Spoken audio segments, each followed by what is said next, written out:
اس موقع پر 3 بڑے تحفے اللہ نے جو آپ کو عطا کیے، وہ کون سے تحفے؟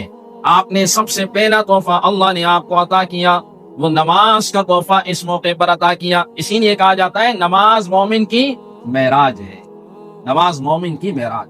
پہلے 50 تھی، اور اس کے بعد موسیٰ علیہ السلام کو اللہ جزائے خیر دے، انہوں نے کہا کہ میں نے اپنی امت کو بھی دیکھا ہے، 50 نمازیں تو بہت زیادہ ہیں، میری امت تو 2-3 بھی نہیں پڑھتی تھی، تو بہت زیادہ ہے۔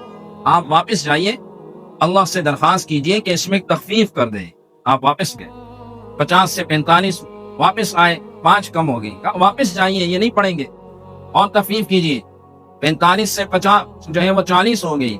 اللہ کے نبی آتے گئے، موسیٰ علیہ السلام کے حکم پر واپس جاتے گئے، یہاں تک کہ 5 رہ گئی، اور وہ کہہ رہے ہیں واپس جائیے، اس میں بھی کمی کیجئے، یہ امت نہیں پڑھیں گی، اس میں بھی کمی کیجئے۔ آپ نے فرمایا مجھے اب حیا آتی ہے کہ میں دوبارہ جاؤں، اتنی دفعہ گیا، ابھی مجھے حیا آتی ہے۔